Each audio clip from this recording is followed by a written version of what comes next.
और धाम बनवा दिए। इसने भक्ति करने की इच्छा होती है तो वहां धक्के खाती रहे, और कर्म खूब बिगड़वा दिए। सारा दिन एक रोटी के लिए ना जाने कितने झूठ बोल के, कितने पाप करके ये जीव विश्राम लेता है, और पुण्य कोई बन नहीं पाता, क्योंकि शास्त्र अनुकूल साधना बिना हमारा धर्म नहीं उभर सकता, हमारा पुण्य नहीं हो सकता, हमारे शुभ संस्कार बन नहीं सकते। तो इसके लिए आपके मन में न्यू आवे कि यो किसने सुना है, तो इसकी विश्वास के लिए समझ लेना भगवान ने बताया, और आंखों देखा जिन महापुरुषों ने उसने बताया, तो यह बात सारी की सारी सत्य है। तो इस प्रकार इस पर विश्वास करके दृढ़ होना आपको पड़ेगा। इस तरह दृढ़ता करने के लिए इतना ही पर्याप्त है कि भगवान ने बताया, और जिन महापुरुषों ने परमात्मा को देखा, सतलोक ले गए, उनको वापस छोड़ा, उन्होंने प्रमाणित किया, तो यह बात सत्य है। और यहां से आपने जाना ही पड़ेगा। ये तो एक यूनिवर्सल ट्रूथ है, आपकी मृत्यु होगी। वो अलग बात है, अभी नहीं अभी नहीं अभी नहीं अभी नहीं करते करते वो कभी न तो होएगी। तो यहां तो आप रह ही नहीं सकते। इसने चाहे हंस के स्वीकार करो और चाहे ना करो, ये तो होना है। तो यहां जब होना है तो ये वस्तु अपनी है ही नहीं, फिर कहां जन्म होगा ये भी आपको ज्ञान नहीं। तो इस पर इच्छा ना रख के यहां पर आश्रित नहीं रहना, यहां से कति मन हटाना पड़ेगा, आप हटेगा इस ज्ञान से, और फिर भक्ति इतनी बढ़ेगी आपकी, इसको उकाश देगी, मन को बार दोबारा वहां सेट नहीं होने देती। फिर परमात्मा कुछ ऐसी लीला करते हैं, आपने हर चीज पर सोचना पड़ेगा। जैसे भगत भक्ति कर रहा है, अचानक मृत्यु होगी, तो ये परमात्मा की दया थी उस पे कि ये थी वो भुगत के तड़प का मरता तो किसी बालक में मोह रह जाता और फिर वहीं जन्म हो जाता। और अब परमात्मा अपने हिसाब से ले गया, उसकी कहीं आशा बनने नहीं दी। इतने में जहां वो उचित समझेंगे उस प्यारी आत्मा को, अगर भक्ति अधूरी रहती है तो ऐसे भगत के घर में जन्म देंगे, गर्भ में भक्ति करना शुरू कर देगी वो आत्मा, मोक्ष कर देगा भगवान। तो इस प्रकार आप जी ने परमात्मा की इस ऑपरेशन में ज्यादा दुखी नहीं होना चाहिए कि ये कैसे होगा, ये लड़का कैसे होगा, ये लड़की को कैसे होगा। ये भगवान की कृपा, क्योंकि आपकी नहीं है वो आत्मा, आपसे ज्यादा प्यारी परमात्मा को है कबीर साहब को, क्योंकि उसके बच्चे हैं। उसने अपने बच्चों की कहां कब हित है, कैसे है, उसने मोक्ष कराना है आपका, यहां से वहां पहुंचाना है।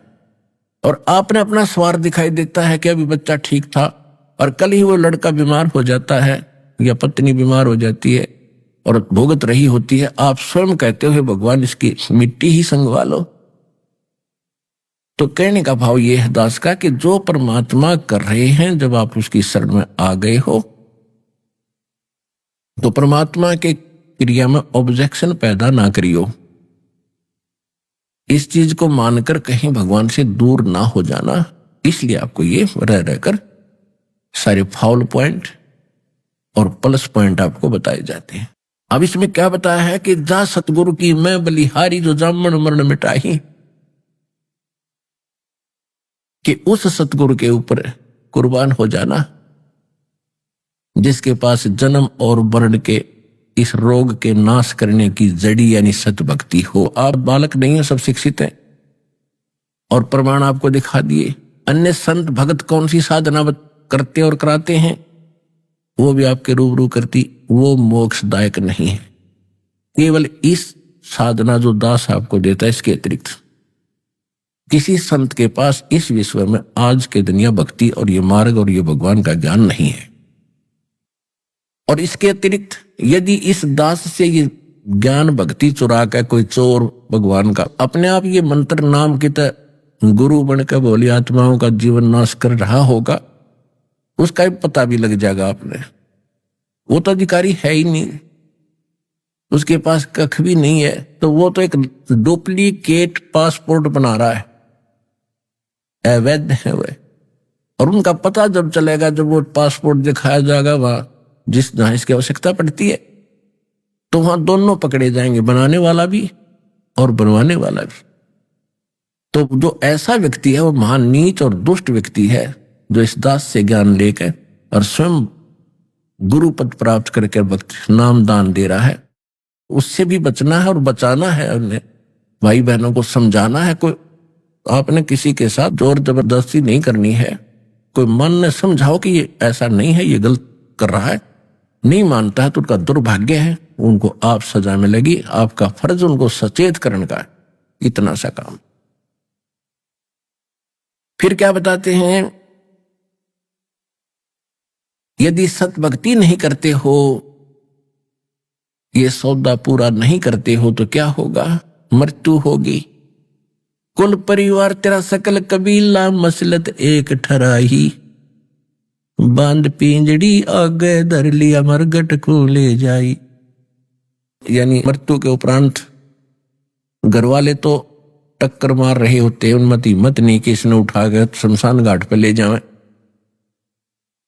और कोशिश करते हैं कि ना ले जाने दे, लिपट जाते हैं ना ले जाओ। तो बाहर के लोग, कुल के लोग इकट्ठे होते हैं और वो कहते हैं इसको फटाफट उठाओ, ले चलो ले चलो। सबकी एक ही मसलत यानी राय बन जाती है कि उठाओ उठाओ। कुल परिवार तेरा सकल कबीला मसलत एक ठराई, बांध पिंजरी आगे धर लिया मरगट को ले जाई। अग्नि लगा दिया जद लंबा फूक दिया उस ठाई। अब ये जो शरीर था इसका तो अंत कर दिया, या तो कब्र में दाब दिया या फूक फाक दिया। फिर कहते हैं इसकी मृत्यु के उपरांत फिर क्या क्रियाएं करते थे अपने हिंदू समाज में, कि गरुड़ लेकर पंडित जी आते थे, गुरु जी हमारे, और गरुड़ पुराण का पाठ करवाया करते। पहले तो विशेषकर ये बनिए लोग ही कराते थे, ब्राह्मण कराते थे। फिर धीरे धीरे ये अपने सारे समाज में ही घर करने लग गया था या बीमारी। अब परमात्मा कहते हैं कि जो गरुड़ पुराण तुम अब पाठ करा रहे हो उसके मृत्यु के उपरांत अब उसका कोई यूज नहीं। प्रथम तो वो गरुड़ पुराण कोई ऑथेंटिक ग्रंथ नहीं, प्रमाणित ग्रंथ जिससे कोई लाभ हो। ये तो किसी ऋषि विशेष के बनाए हुए अपनी अटकलबाजी के ज्ञान है। और दूसरा जो कथा कर रहा है वो अधिकारी नहीं। तीसरा ये बताया है कि जो गरुड़ पुराण के अंदर विवरण दिया है कि जो व्यक्ति ऐसे पाप करता है उसको ऐसा फल मिलता है, जो ऐसे करता है उसका हाथ कटता है, वो ऐसे कर्म करता है उसका बेटा मरता है, ऐसे कर्म कोई स्त्री करती है उसका वो विधवा होती है, उसका पुत्र मरता है, ऐसे कर्म करता है तो उनको वहां जाकर के तपस्या पर फूका जाता है। तो परमात्मा कह रहे हैं कि उसको आपने जो मृत्यु के उपरांत उसके उपलक्ष्य में गरुड़ पुराण पढ़ा रहे हो, पाठ कर रहे हो, ये पाठ उसको पहले पढ़ाना चाहिए था जीवन काल में, ताकि वो बुराइयों से बचता, भगवान से डरता, पाप ना करता, भक्ति करके जीवन सफल करता। अब वो गधा कुत्ता बनने की तैयारी कर रहा है, तुम यहां गरुड़ पुराण पाठ करके उन परिवारजनों को और लूट रहे हो, मूर्ख बना रहे हो। अग्नि लगा दिया जद लंबा फूक दिया उस ठाई, वेद बांध फिर पंडित आए पीछे गरुड़ पढ़ाई। नर से तू पशुआ की जय गद्दा बैल बनाई, ये 56 भोग कहाँ मन भोरे कहीं कुरड़ी चरने जाई। अपना तो हमारे ऊपर इतना प्रेशर है इस काल भगवान का, क्योंकि हम मनुष्य जीवन प्राप्त हैं और जब चाहे भोजन खा लेते हैं, जब चाहे हलवा बना लिया, लड्डू जलेबी खा ली, काजू किशमिश खा लिए, प्यास लगी पानी पी लिया, भूख लगी रोटी खा ली। तो परमात्मा ये बता रहे कि आप तो सिर्फ वर्तमान देख रहे हैं, आपका भविष्य हम बता रहे हैं आगे क्या होगा। जो भक्ति सत नहीं करते और बिया भक्ति करते ही नहीं, नर से तू पशुआ की जय गद्दा बैल बनाई, ये 56 भोग कहाँ मन भोरे कहीं करुड़ी चरने जाई। ओए होए, ये सुंदर आहार छिन जाएगा, कुत्ता गधा सुअर बैल बनकर जंगल में धक्के खाओगा और तेरा सारा दिन पेट नहीं भरेगा और गंध खाएगा। फिर क्या बताते हैं, सुखदेव ने 84 भुगती बना पजावे खरगो, और तेरी क्या बुनियाद प्राणी तो पेंडा पंथ पकड़वो। तो कितना प्यार से और हर प्रमाण से आपको प्रमाणित करना चाहते हैं परमात्मा के प्यारी आत्मा गरीबदास साहिब जी, और स्वयं भगवान भी आकर के अपने बच्चों को यही सलाह देते हैं कि सुखदेव जैसे ऋषि, जिसकी दास ने अभी चर्चा की थी, सुखदेव ऋषि को गर्भ में ज्ञान हो गया कि मनुष्य जीवन केवल मोक्ष प्राप्ति के लिए प्राप्त होता है, और बाहर जाके हमारे ऊपर ही त्रिगुणमयी माया ब्रह्मा विष्णु महेश से निकल रही है रेज हमें अचेत कर देती है, हमें कुछ भी याद नहीं रहता। तो उससे बचने के लिए उसने 12 वर्ष तक गर्भ से बाहर नहीं आया वो। तब ब्रह्मा विष्णु महेश जी ने उनसे कहा भी सुखदेव जी बाहर आओ। तब सुखदेव जी ने कहा था मैं बाहर तब आऊंगा जब आप अपनी इन आपसे निकल रहे ये गुणों की जो प्रभाव है, इन किरणों को रोक दोगे। तो उन्होंने कहा देखो ज्यादा देर हम नहीं रोक सकते, ये हमारे बस से बाहर है, हम 1 सेकंड की कुछ अंश में इतना रोक सकते। सुखदेव ने कहा तुम इतना ही रोको। इतनी ही सेकंड के अंदर बाहर आ गया। उस सेकंड के अंदर जो बोरन हुए बच्चे जन्म हुआ उन पर ये असर रहा नहीं, उनको बचपन से ही लगन भगवान की लगी। उस दौरान कहते हैं 84 सिद्ध और 9 नाथ, 93 और 94 मां सुखदेव, ये 94 आत्मा उस अक्षण में जन्म लिया था, और ये सभी को भगवान की याद बनी रही। उनमें से 9 तो नाथ बन गए, ये जलंधर नाथ, मत्स्येंद्र नाथ आदि, और 84 एक सिद्ध पर हो गए थे। जैसे वो आत्माएं जैसे 84 सिद्धों में गिनती होती है उन महापुरुषों की 84 पर, जैसे दुर्वासा जी थे, अगस्त ऋषि थे जिसने सौरा वो पी लिया समंदर। तो इस प्रकार उन्हें चेतना तो रही, भगवान पाने की कसक भी रही, संसार आसार भी नजर आया, लेकिन समाधान नहीं मिला उनको। वो मार्ग नहीं मिला जिससे भी छुटकारा होना था। जैसे गरीबदास जी कहते कूप की छाया कूप के माही ऐसा आत्मज्ञान। अभी तक हमें सुनाया करते थे, नकली ने पता तो था ही नहीं। कहते आत्मज्ञान होगा जब मोक्ष हो जाएगा, आत्मज्ञान से कल्याण होता है। परमात्मा कहते हैं आत्मज्ञान क्या है? आत्मज्ञान से नहीं, केवल आत्मज्ञान से नहीं, परमात्म ज्ञान भी साथ चाहिए। आत्मज्ञान तो ये है कि मनुष्य जीव, हम कौन हैं, हम जीव हैं। मनुष्य जीवन मिला किस लिए? कि मोक्ष प्राप्ति के लिए ही मनुष्य जीवन प्राप्त होता है। ये तो हो गया आत्मज्ञान। और यदि वो समाधान नहीं मिला, परमात्मा कौन है, कैसा है, कहां रहता है, कैसे मिलता है, वो परमात्म ज्ञान। कहते कूप की छाया कूप के माही, कुएं की छाया कुएं की अंदर अंदर ही रह जाती, उसका बाहर कोई अस्तित्व नहीं, उसका कोई यूज नहीं बाहर, उसका कोई लाभ नहीं। कहते कूप की छाया और कूप के माही, तुम्हारा ऐसा आत्मज्ञान ना, इस काल के कुएं में घेरे में पड़े हो, आपको पता भी लग गया कि हम दुखी हैं, जन्म मरण के कष्ट से दुखी हैं, और मनुष्य जीवन केवल मोक्ष प्राप्ति के लिए है। यानी घेरे से निकलना चाहिए उस कुएं से, और कुएं से निकलने का साधन आपके पास है नहीं, वर्षी नहीं जिसे पकड़कर बाहर आ जाए। तो यहां कहते हैं कूप की छाया कूप के माही ऐसा आत्मज्ञान। सुखदेव ने 84 भुगती बना पजावे खरवो, और तेरी क्या बुनियाद पुरानी तू पेंडा पंथ पकड़वो। कहते सुखदेव जैसा ऋषि को पता, उसको ज्ञान हुआ, ऐसी साधना करके भी गधे की योनि प्राप्त की उसने। स्वर्ग भी गए, महास्वर्ग भी गए, फिर 84 लाख योनियां भी भोगने पड़ते हैं इनको, जब तक ये पेंडा पंथ, पेड़ा माने रास्ता, मार्ग, पंथ मार्ग। कौन सा मार्ग? सतगुरु मिले तो इच्छा मिटे, पद मिल पदे समाना, चल हंसा उस लोक पठाऊं जो आदि अमर अस्थान। सतगुरु मिले तो इच्छा मिटे। संत सतगुरु जो मिलेगा संसार की इच्छाएं समाप्त करेगा कि ये 2 इच्छा लेकर आप जी रहे हो, ये ठीक नहीं।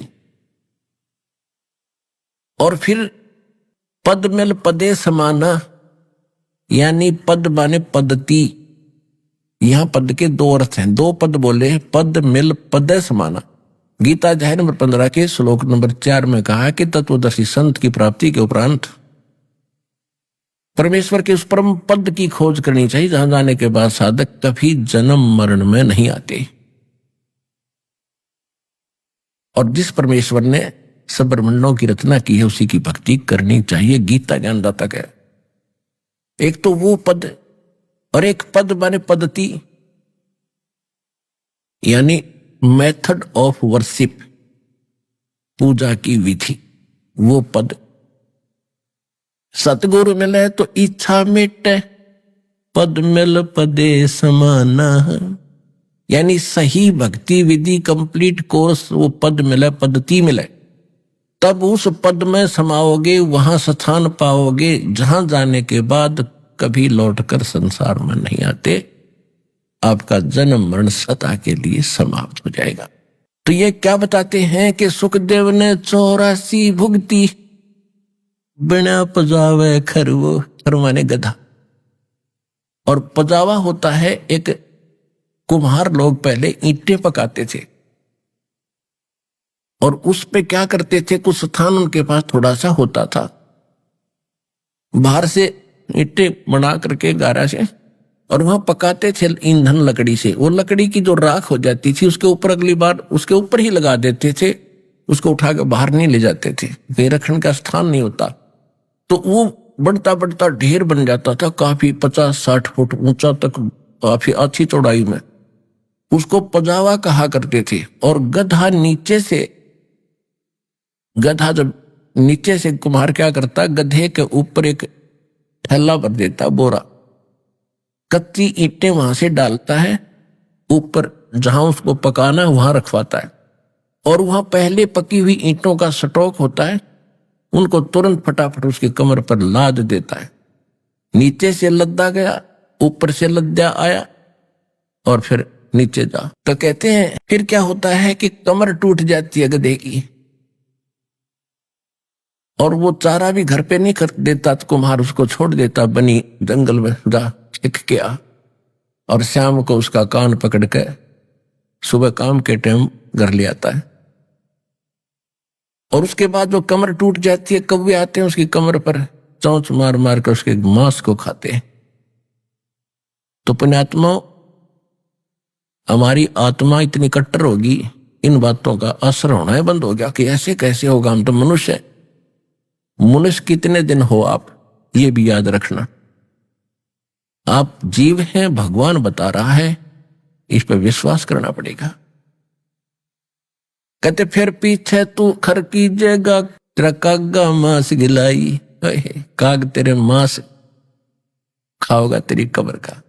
तो क्या बताते, सुखदेव ने 84 भुगती, बना पजावे खरवो, उस पजावे का गधा भी बना वो, क्योंकि उनके पास वो मेथड नहीं था, वो पद नहीं था, वो रास्ता नहीं था, वो मार्ग नहीं था जिससे ये जन्म और मरण का झंझट छूट जाता। तो कहते हैं सुखदेव ने 84 भुगती, बना पजावे खरवो, और तेरी क्या बुनियाद प्राणी, तू पेंडा पंथ पकड़वो। कैसे महापुरुष किया दुर्गति हो रही है पर के बोले, प्राणी तेरी क्या औकात है, तो आप उस मार्ग को ग्रहण करो जो हम बता रहे, उस मार्ग को, उस पंथ को ग्रहण कर। चारों युग में संत पुकारे, और को के कहा हम हेल रे, हीरे माणिक मोती बरसे, ये जग चुगता ढेल रे। हाय हाय, पुण्यात्मा कलेजा फट जाएगा जिस दिन आप होश में आ जाओगे। अभी तो बालक हो, छोटी छोटी, अभी जन्म हुआ आपका, कोई 2 महीने का, कोई 4 महीने का, कोई 1 साल का, कोई 2 साल का, कोई 10 वर्ष का, और इससे जो ऊपर हो चुके हैं उनकी आत्मा कति सेट हो चुकी है। खां जो अब हमें दाव लगा है, कभी लगेगा नहीं। अब क्या बता रहे परमात्मा कि चारों युग में हम भटक रहे तुम्हारे लिए। गोता मारू स्वर्ग में जा बैठूं पाताल, गरीबदास खोदता फिरूं अपने हीरे मोती लाल। परमात्मा गरीबदास जी को कह रहे हैं कि हे गरीबदास, मैं अपनी प्यारी आत्माओं के लिए भटक रहा हूं, स्वर्ग में भी जाता हूं, उनको वहां भी समझाता हूं, पाताल में भी जाता हूं, पृथ्वी लोक पर भी आता हूं, पर भी लेन जात है दुनिया, हमारा ज्ञान किने ना सुनिया। बोली आत्माएं वहां हरिद्वार से लाते हैं, आधा लीटर जल लेते होंगे गंगा का, और कितनी श्रद्धा कितनी डिवोशन, हाले पड़ जाते हैं, वर्षा आती है, कोई खड़ा कोई बैठ के कोई किसी तरह, और क्या करते हैं। अब ये सावन का महीना, हे भगवान, सूक्ष्म वेद में कहा कि सावन के महीने में तो आपने बाहर सैर करने भी नहीं जाना चाहिए सुबह सुबह। इतने कीड़े मकोड़े, इतने जीव जंतु उत्पन्न होकर वो आपके पैरों के नीचे मरते हैं। और इस काल ने या उल्टी साधना शुरू करवा दी सावन में। अब वहां से लेकर हरिद्वार से लेकर यहां जाएंगे राजस्थान में, हरियाणा में, यूपी, उत्तर प्रदेश में, महाराष्ट्र में, और कितने जीव सावन में कितने जीव पैदा हो जाते हैं सावन के महीने में, कितने मरवा दिए इसके इनके पैरों के नीचे, गाड़ी के टायरों के नीचे। पुण्य तो एक भी नहीं होना, क्योंकि भगवान उस गंगा जल का भूखा नहीं है। ये भगवान शिव के लोक से गंगा आई है, वो तो ठाट से नहाते धोते वहां पर। ये पत्थर की मूर्ति पर 250 ग्राम पानी चढ़ा के, और ये मोक्ष मानते हो? नहीं, ये आपकी श्रद्धा है, लेकिन इससे कोई लाभ नहीं है। अब आपके पास क्या शेष बचेगा? वो पाइया पानी लाए थे तो पत्थर की मूर्ति पर डाल दिया, और आपके पास क्या बचा? वहां से लेकर वहां तक जो पाप इकट्ठे करे, पैरों के नीचे जीव मारे, वो आपके बैड अकाउंट में लिखे गए खूब ठोक के। और पुण्य होना ही नहीं, क्योंकि शास्त्र विदिता का मनमाना आचरण है, इसे लाभ होना ही नहीं भक्ति मार्ग का। फिर भी ऐसी साधनाएं कोई भी कर रहा है, वो भगत करते हैं, वो पूर्व जन्म के संस्कारी हैं, उनकी भक्ति प्रेरणा अंगड़ाई लेती है, वो रुक नहीं सकते, जैसा मार्ग मिला वो चल पड़े। अब रास्ते में जगह जगह भंडारे लगाए होते हैं, अब उनके जो पुण्य थे पिछले जन्म के, वो खाना खुना खिला के वो लूट लेंगे रास्ते में, और पाइया पानी वहां डाल दिया हो जा मिला उड़े रेत में। उनके पास क्या रह गया? एक तो पूंजी खत्म हुई, दूसरे का खाना खा के उनका कमाई गई, बाहर बना, और उधर से फिर वो जीव हिंसा के वो पाप के भागी बने, कुछ भी लाभ नहीं हुआ। तो यहां परमात्मा कहते हैं, पर भी लेन जात है दुनिया, हमारा ज्ञान किने ना सुनिया। यहां वो मार्ग मिले